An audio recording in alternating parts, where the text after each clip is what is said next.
Welcome everyone, and thank you for coming to our Troop 5481 Girl Scout Gold Award presentation and the sessions for cadets and seniors.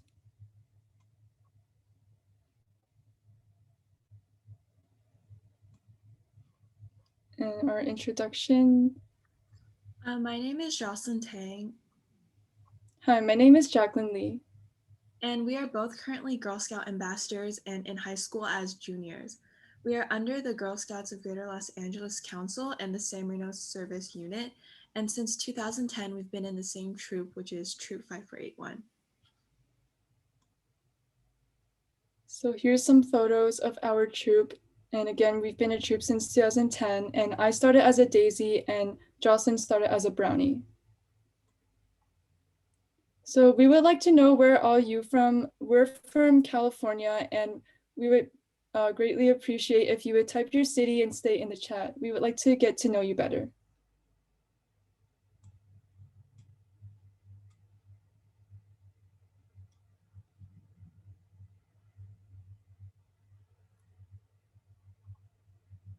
So I see everyone's from California.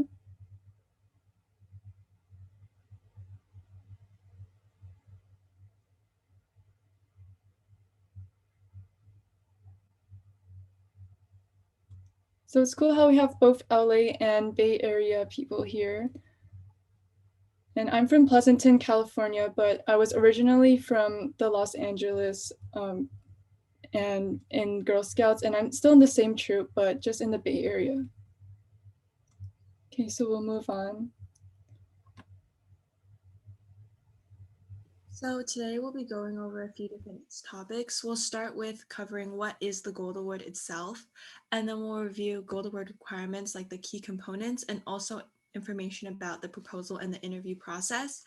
And then me and Jacqueline will both be presenting our own projects. And then we'll end with some advice and tips as well as what can you gain from doing this project. So starting off with what is the Gold Award? The Gold Award is the highest award a Girl Scout can earn and is also something that takes many hours of both dedication and work.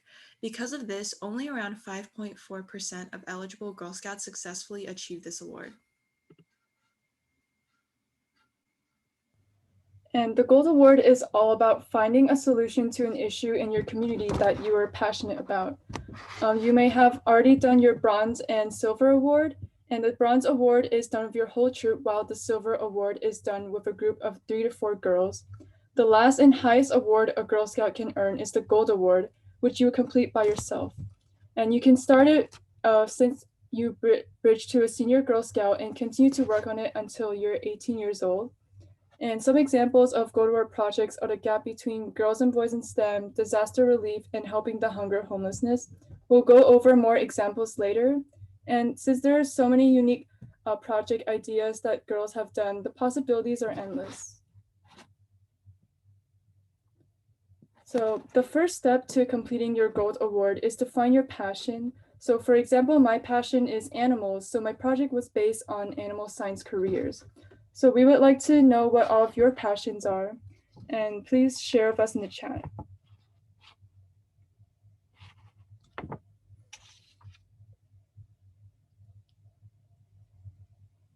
Sports, marine biology, computer science, books, cybersecurity.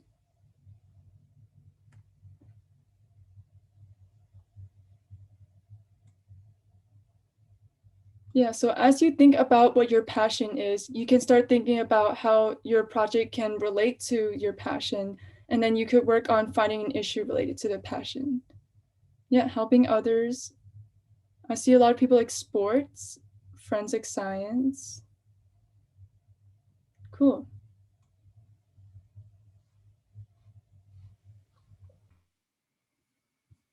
So here we've shown like an ideal timeline for your process of starting your project. Ideally, it would be this is like the ideal timeline that we recommend for before starting your project. So it'd be best to start thinking about your passion and what you want your project to be related to in 8th grade. So around the beginning of ninth grade, you could start researching which organizations you want to work with. Start sending out emails to at least 3 and then schedule your meetings with them if necessary. Then for the remainder of ninth grade, you could settle with one organization, find a project advisor, and also finish your proposal. By the beginning of 10th grade, you could submit your proposal and schedule your interview. That way you would have the rest of the year plus 11th grade to complete your project. If you want, which we highly recommend, you should aim to finish your project by the time of the college application season, which is the beginning of 12th grade in November, so that you can say that you finished this project. If you don't finish it by then, you can still have the rest of high school to finish it or until you're 18.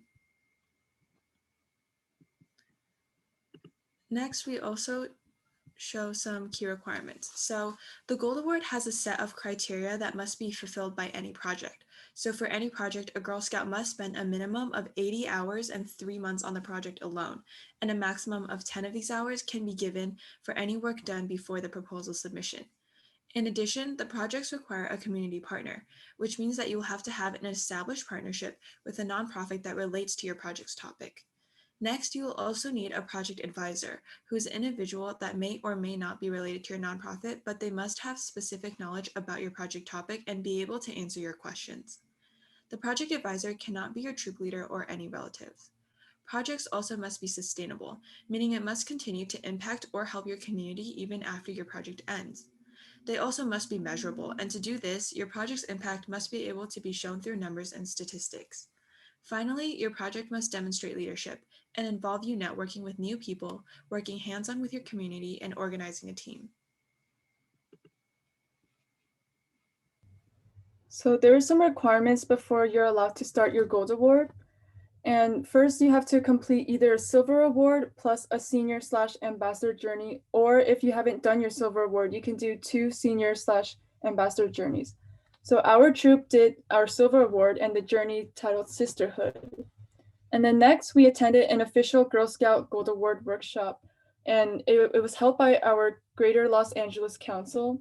And the workshop will go more in depth about the requirements and the process of completing the project.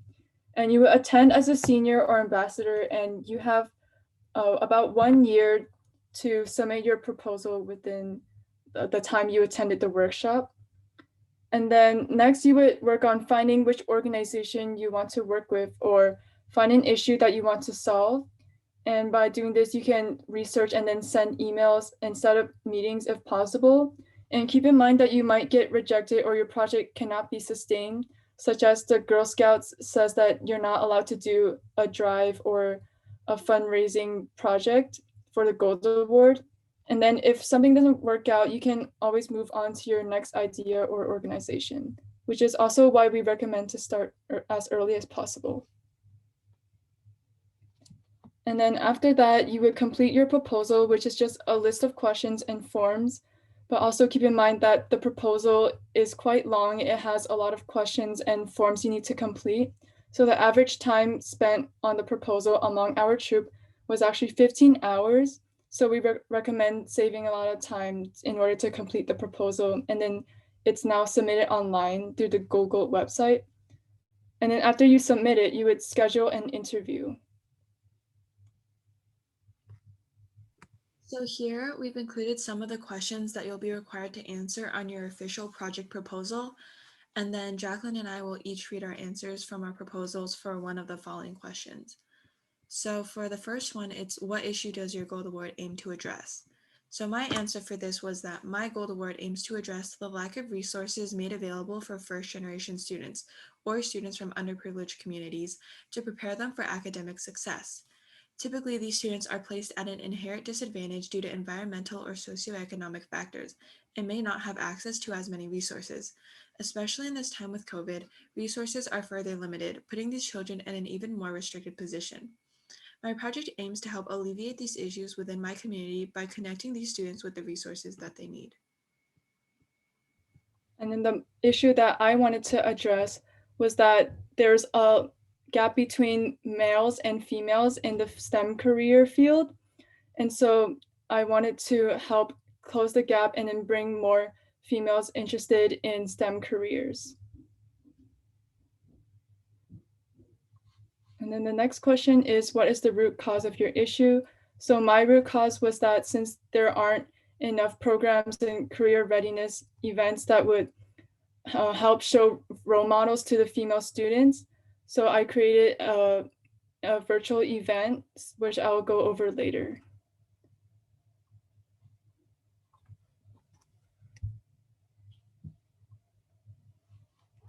Okay.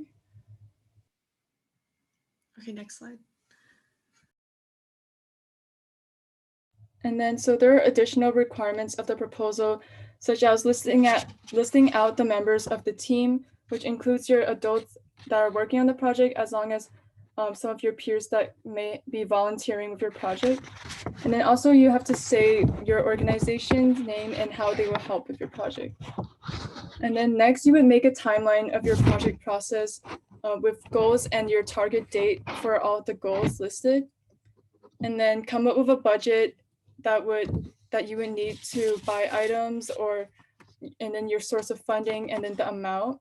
And not all projects need to have a budget, but then if you would need to, say, for example, buy materials for something that you're doing for the project, you would have to include all the money that you're going to spend. And then next, you would list what your audience will learn and gain. And then how and when will you meet this impact? And it also must be measurable by numbers or figures. So a good way to do this is through surveys. And then you must explain how it is sustainable, which means how will it affect your community after you're done with the project. And then lastly, you would request a letter from the organization saying that they approve your completion of the project. So what are connections? Connections and networking with people of all ages is not only important for your Gold Award project, but for your future too. And the more people you know, the more people you have to reach out to. You will never know when you would need help from different people. For example, I volunteer at the Oakland Zoo, so I know other teen volunteers and some of the zoo employees. When it was time to start my Gold Award project, I immediately thought of the people I know from Oakland Zoo and reached out to them for project ideas. And then also I know the counselor at my school who was in charge of the Get Set program, which I'll talk about more later, which was part of my project. So I was able to reach out to her to be my project advisor. So you can start keeping connections by keeping in contact with former teachers, your friends from extracurricular activities, and more. So now I would like you to think of everyone you know and choose someone or a group of people who could potentially help you with your project. For example, you may have a church group, a sports team, or you may volunteer somewhere. So we would like you to share in the chat if possible. Think of all the connections that you have.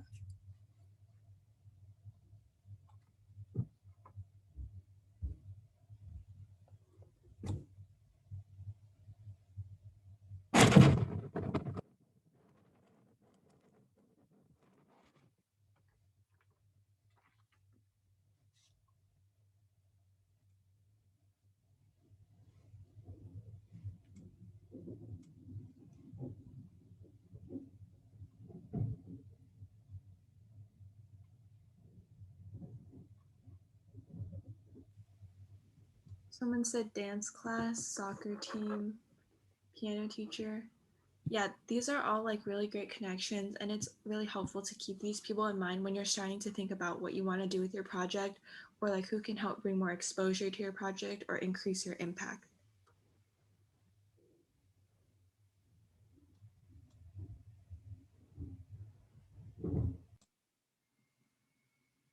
Okay, so what is a root cause? A root cause is the initiating factor for an abundance of other problems. It's more than just an individual issue because it addresses the why to like the multitude of other problems. So every project, the topic will stem from a root cause because this root cause will break into like what you want to do with your topic. So after submitting your proposal, the Girl Scout Council will reach out to schedule an interview with you prior to approving your project. As of right now, most interviews are taking place online over Zoom. So for me, my interview was over Zoom. And when I scheduled my interview, it was done through Sign Up Genius, and I was given a choice between different dates and time slots. So I chose whatever worked best for me. Prior to the interview, we advise that you prepare answers to certain questions. Normally, in-person interviews require interviewers to ask about certain patches on your sash or your troop crest, but personally, I was not asked this in my interview. In addition, interviewers occasionally may ask you about your bronze and silver awards if you completed them, or your journey that you completed prior to your project. After this, they will give you the chance to explain your project and then ask you follow-up questions. I would personally say the best way to go about this is to prepare by writing your project plan out from start to finish like it's a business pitch. Start with what you want to do in your project, why you want to do this, what exactly you hope to complete, and how you will measure and make your project sustainable. It is helpful to include as much information in this introduction of your project as possible. After this, questions they may ask you are likely to be like, what obstacles might you see yourself encountering, or who will you involve in your project? As you go through your interviewer, the interviewers will be simultaneously filling out an agreement form outlining your project, which we have shown in the next slide. Okay, sorry about my mic earlier, guys. There was a paper rubbing against. But so this is the Gold Award agreement form that your interviewer will be writing on during your interview. And so as you can see, there's a space below where they will be listing all the goals that you're telling them through the interview. And then during the exit interview, the interviewer will look at this paper and then ask about everything that's listed there. And keep in mind that your original interviewer and your exit one may be a different person, so they might not know anything about your project, and it's like presenting the project to them for the first time. And so they would look at this paper, and then they will also talk about everything. They'll ask everything on the paper. So, interview experience. As I said earlier, I had my interview over Zoom, so I entered the call in my Girl Scout uniform, and there were two interviewers present. They greeted me and they were very kind, and then they asked me what my project was about. When they asked me this, I responded with my entire project plan from start to finish. So in my plan, I had included enough details. So after I finished, they only asked me a few additional questions. For example, they asked me to clarify what I intended to do with certain aspects of my project, and also if I could move up my initial project deadline to earlier.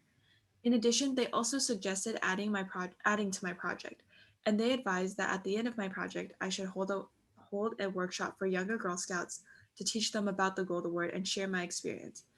I agreed with their suggestions, and then we reviewed the agreement that they had been typing out, fixed a few details, and officially approved my project. After the interviewer After the interview, they emailed me the agreement right away so I could sign it, and then I was able to get started on my project. Another member of our troop also had her interview over Zoom. Hers was After explaining her project from beginning to end, she was asked to make a few more changes than I was, but after agreeing to this, she was able to get her project approved and get started. And so for my interview experience, mine was online before COVID. And then due to me being in the Bay Area, but my council in Los Angeles, mine was online and it was over the phone. And then my interviewer was friendly and loved my project idea. She asked questions that were similar to the ones on the proposal. And I remember one of the challenging questions she asked was, what obstacles do you think you will have throughout the project? So make sure to know your project really well before the interview and then know every step so that you'll be ready to answer those questions. And the interview took about 30 minutes.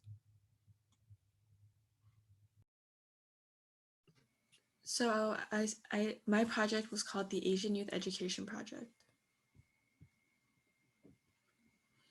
About me and my project. So my name is Jocelyn Tang, and I am currently a junior at San Marino High School. I became a Girl Scout in second grade, so that means I've been a Girl Scout for 10 years. I have two older brothers, and we are all first generation students. So because of the experiences I've had from being a first generation student, I was inspired by the Asian Youth Center's mission, which is dedicated to empowering immigrant, low income, and at risk youth to overcome barriers to success they face on a daily basis. By partnering with them, my project aims to address the lack of resources available to these youth, and I personally hoped to create a program that could help these students through some of the confusion they may be experiencing associated with both a lack of guidance and resources. Like all other projects, our Gold Awards all stem from a root cause of an issue. In the case of my project, the root cause of my issue lies with the disparity in educational resources between first generation students as compared to their counterparts.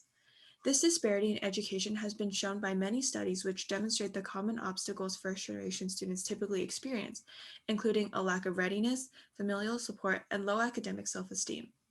More specifically, a study released showed these statistics that back this up, which I included in my proposal and also showed on the slide. Organizations similar to Asian Youth Center aim to provide supplementary resources and assistance, hoping to alleviate these disadvantages and ultimately create a more level playing field for all students, regardless of their socioeconomic status or generational history. So the goal of my project was ultimately to create an online platform for the students at AYC that could provide them with additional resources and material. With this goal in mind, I broke down my projects into several steps. The first aspect of my project is the creation of supplementary materials, which was done through the addition of AYC's online library. These materials covered a range of topics, from body anatomy to safety measures. The second element of my project was the recruiting of volunteers. So I did this through the promotion with social media to increase interest and with an application process that chose the most suitable volunteers. Moving forward, the third part of my project was to plan and create a multi-week program to teach the supplementary materials that we created. After communicating with AYC, we decided on a 5-week program that would teach kids K through 8 every Friday. The fourth element of my award was to connect AYC with San Marino High to add them to the pre-approved volunteer list, making it more accessible to San Marino High School students for volunteering. This was important because San Marino has a 40-hour community service requirement in order for students to graduate, so with this addition, a new option is provided.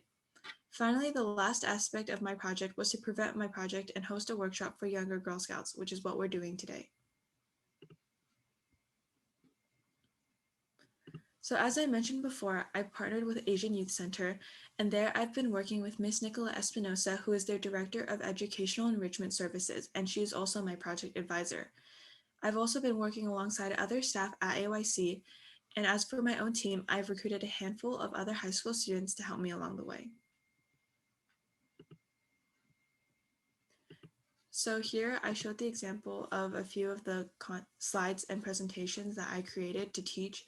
So this was a presentation I created for bacteria and germs, where I taught about different types of bacteria, how they can spread, and then each lesson would usually have an activity that tests the students on what they learned and kind of like see what information they remember.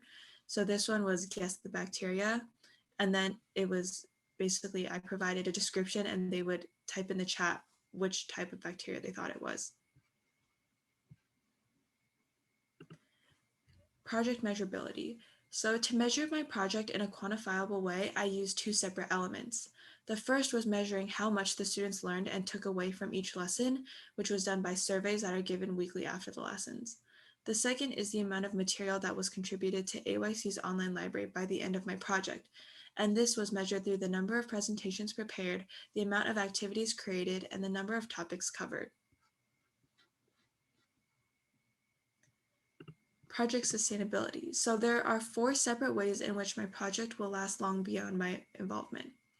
The main way is through the addition of AYC to San Marino's pre-approved list. The second way is through the continuation of my program with the help of either San Marino students or AYC's own volunteers. The third method of sustainability is the digital library, which was passed on to AYC's educational material director and reused in the following years. Finally, the material each student learns will also last long beyond my involvement. Lastly, my timeline and budget. So I started my project in July of 2020 with my proposal, and I'm expecting to complete it in early April this year. As for my budget, a majority of my project had no expected cost, so I reserved $30 for thank you gifts for AYC. So my project title was Empowering Tri-Valley Girls in STEM, and I partnered with the Oakland Zoo and the Tri-Valley School District's Get Set program, which stands for Girls Exploring Technology, Science, and Engineering Together. So about me, I'm in one of the Tri-Valley high schools, which includes 5 high schools, including Amador, Foothill, Dublin, Granada, and Livermore.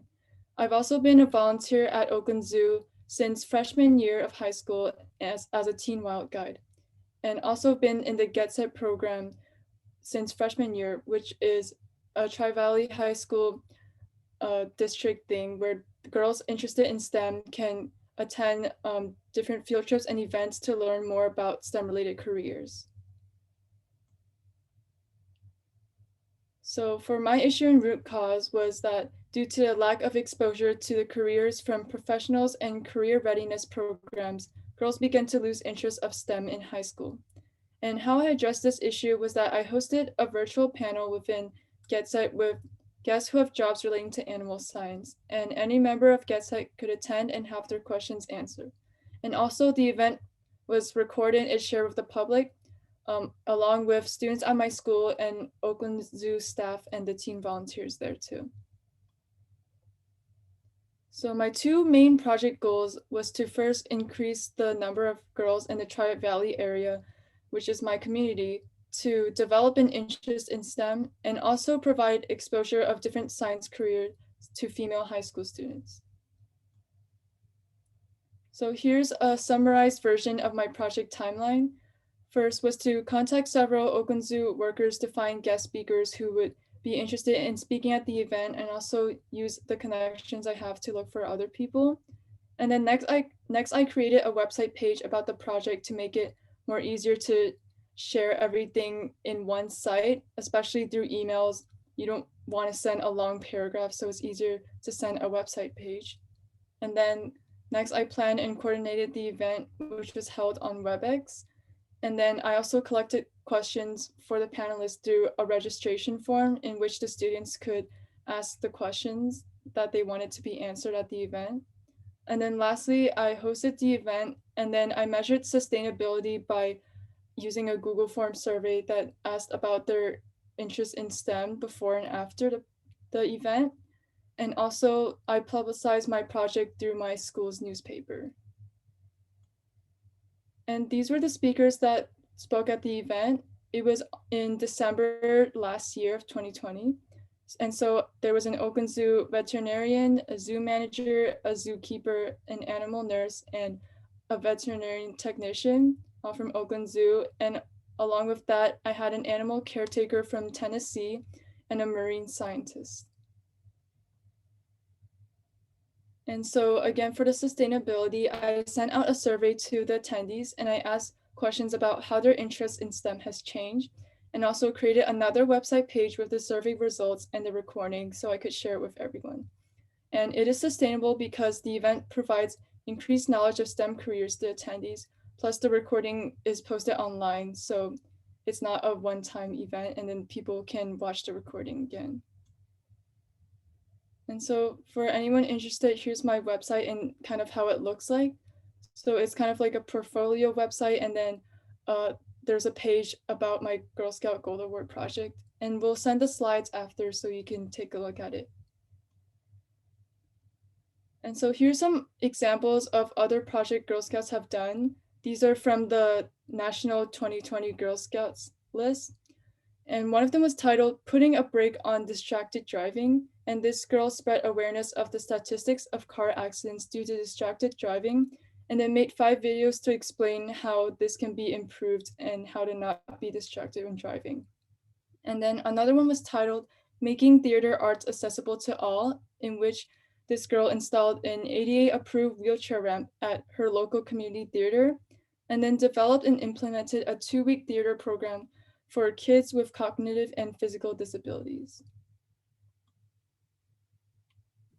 So when you're starting your project, you're going to want to think about what inspires you. There is poverty and homelessness, women's rights, environmental sustainability, health and relationships, kids, animals, veterans, human rights, sports, arts, culture, history, elderly, disaster relief, and technology. These are the examples that they provide on the Go Gold website when you're filling out your proposal to see like what issue drove you to want to do your Gold Award. And so now we'll share some advice and tips, more things that we learned while we were doing our Gold Award. So for finding a project advisor, usually the main adult that you're communicating with back and forth throughout the project would be your project advisor. So my project advisor was the counselor at my school who's in charge of the Get Set program. So she would be the main person I'm talking to, and then I would update her about my progress. And so as Jocelyn said before in the requirements, your mom or your troop leader is not allowed to be your project advisor. And you also want your advisor to be someone who's actively involved in your project and plays a major role. For your interview, make sure you wear your Girl Scout uniform. So this is the standard attire during in-person interviews. So during online interviews, it should also be done as well. Also, printing out your proposal to have in front of you as a reference is helpful, but make sure you're not entirely dependent on this and practice what you will say. And so next I have tips on how to find an organization. So when searching for an organization to work with, you generally want to reach out to multiple at one time because some may not be interested in helping someone with a project, or they might have some issues that do not fit in the Gold Award requirements. And some may not even respond. So it would save you a lot of time to reach out to at least three and then narrow it down from there. Throughout the duration of your project, don't be afraid to ask for help from other people within your community, whether it be teachers, students, or other adults. Because by involving other people, you're able to spread the impact of your project and raise more awareness. This is a really important tip, and it's that you care about your project more than anyone else. So, what makes the Gold Award different than the Bronze and Silver is that you're the one doing the communicating and sending emails of everyone involved, not your troop leader or your parents. And your project advisor or organization will not have the responsibility to reach out to you and check up on your progress. So, you need to take the initiative to make sure that you reach all your goals, keep everyone updated, and tell everyone involved what tasks they should be doing. So for example, if you have volunteers, it's your job to check up on their progress to make sure they're doing their work. And then during your project process, it's really important to keep in mind that along the way, your project will likely undergo some changes, big or small. So don't stress out whenever things don't work out exactly as you had planned, and remember to be flexible. My next tip is to be publicizing your project after you're done, especially to your local community, because um, it would be more impressive to the exit interviewers, and also you want more people to know about your project and what you have done, and also spread awareness of the issue that you're solving. So for example, you can reach out to your school newspaper, which is usually a lot of high schools have a school newspaper where students edit it, so you can reach out to them, or your local newspaper, or maybe there's an online news site for your city, and even post about it on social media. The more people who hear about it, the better. And then another tip is when you're working on your proposal, it's safer to type it into a Google Doc and then copy and paste it into the GoGold website. This is because the GoGold website does not readily save your progress, so if you don't do this, it's easy to lose your work. After submitting your proposal, you can download it as a PDF, so make sure you download it and save it in a place that is readily accessible, as you may find yourself needing to refer back to it during your project process, whether it be to use as a reference when reaching out to others or to help you finish your exit questions or extension forms. And my last tip to you is to make a Google Sheets to log in your hours, similar to the tip before, is that you can save everything to a Google Sheets, and also it's more organized with columns and you could calculate your hours easier and then upload it onto the Google website.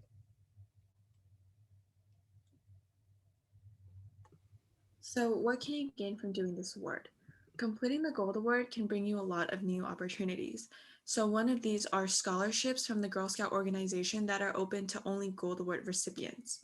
Another great thing that you can gain from earning this award is the opportunity to show both your leadership and specific skills when applying for both colleges and scholarships. In addition, as you go through your project, you will be able to meet and interact with lots of new people, which will allow you to gain important skills and also expand your network. Next, hours that you put into your project will also be able to count towards your high school volunteer hours.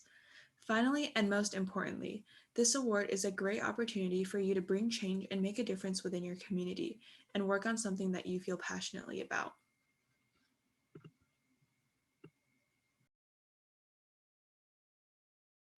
So here we have a resource page and you'll be able to click on the links after we send the slides out. And we'll also be having a Q&A session now. So if anyone has any questions, feel free to send it in the chat and we'll answer.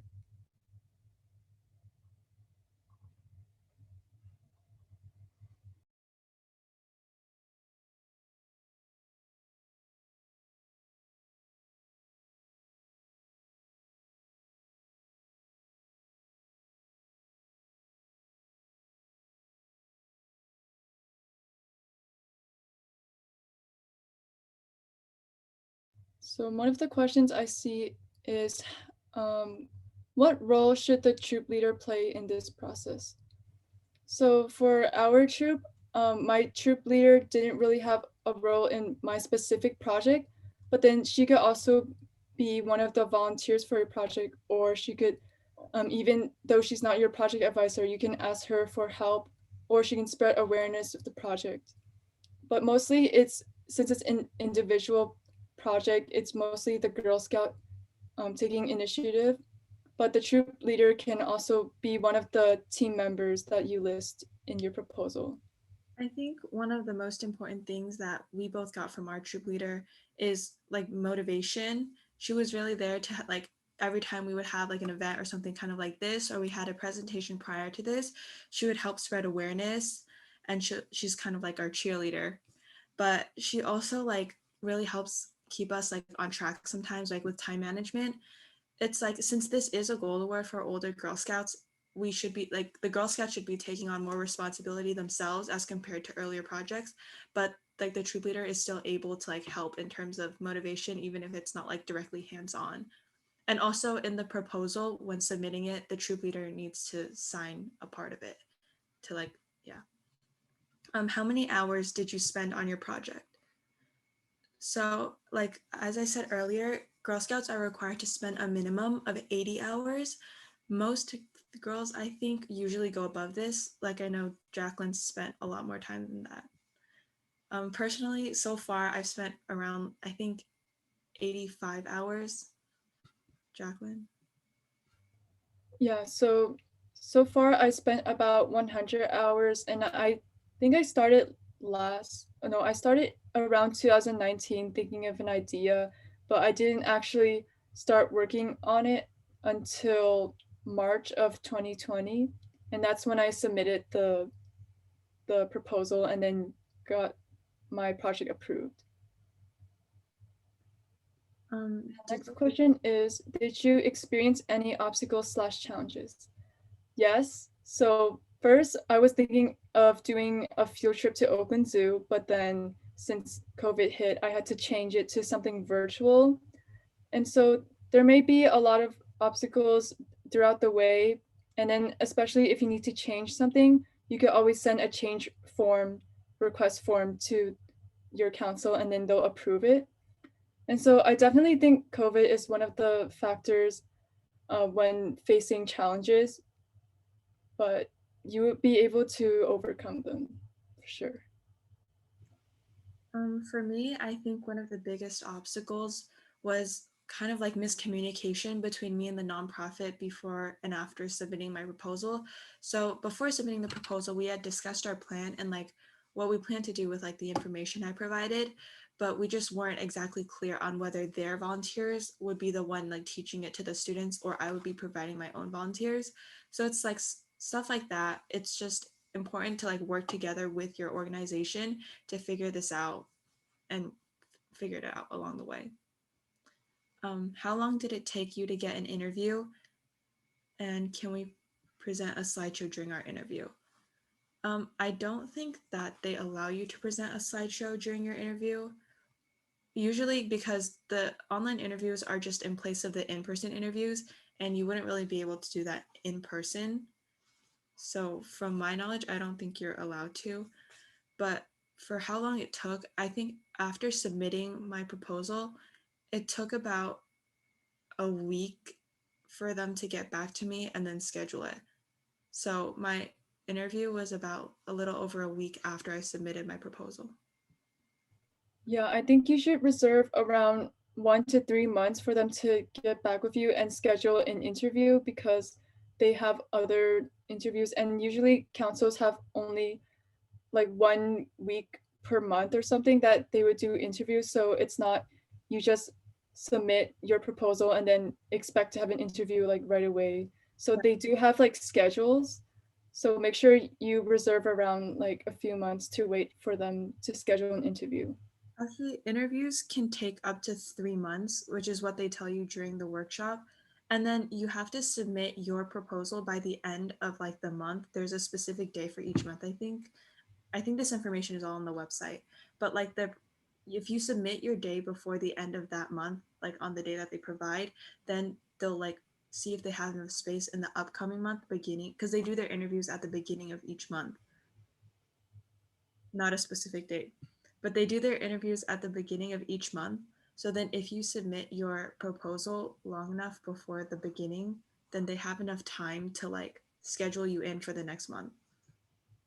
Yeah, and also back to the slideshow question, I'm pretty sure you're not allowed to because they would be asking questions.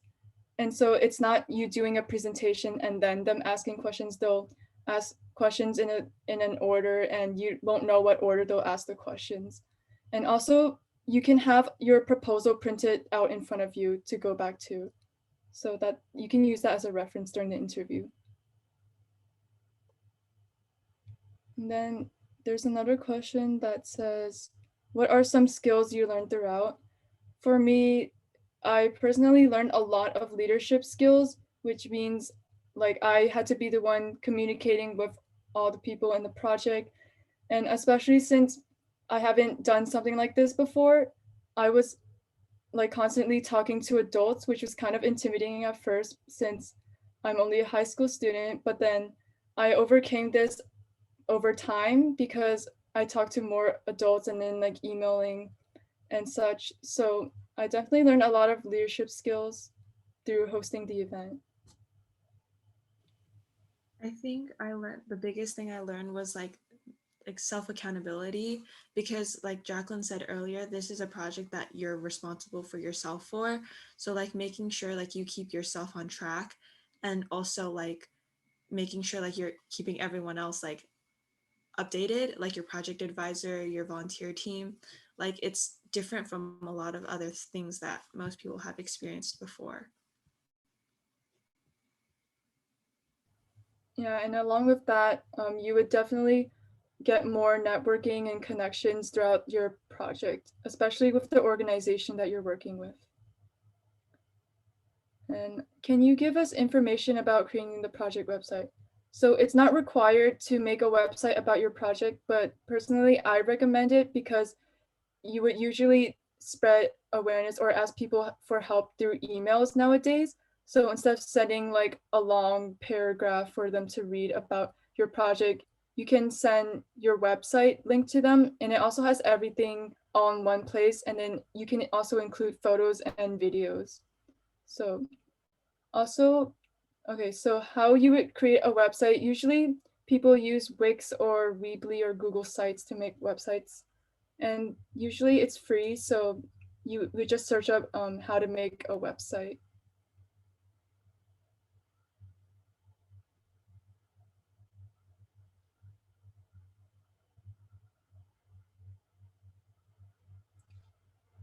Are there any other questions? So we have a survey link that would ask for your email so we could send the recording. I'll put that in the chat real quick.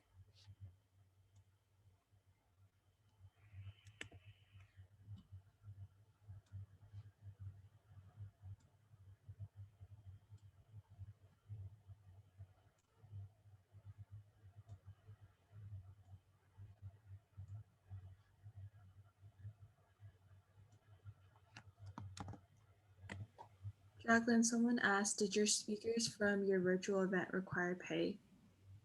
No, they didn't require a pay, so usually everyone involved in your project should be volunteers and you shouldn't be paying them to help you with your project. So everyone was volunteering to help.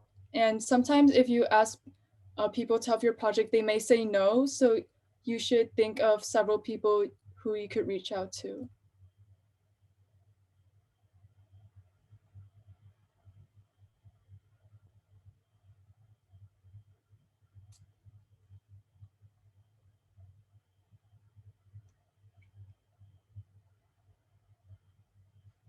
Thank you.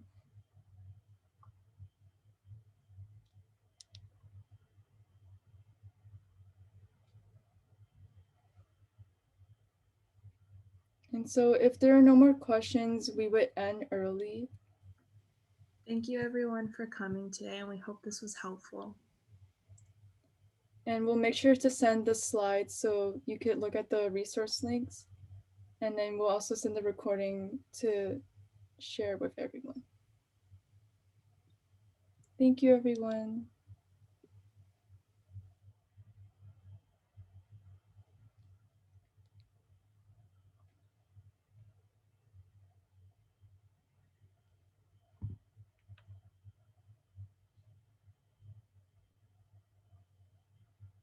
So how much time can you spend on the fundraising? I know that the Girl Scouts say that your fundraising part of your project can only be about 10% of your time, and it can't be the main thing of your project.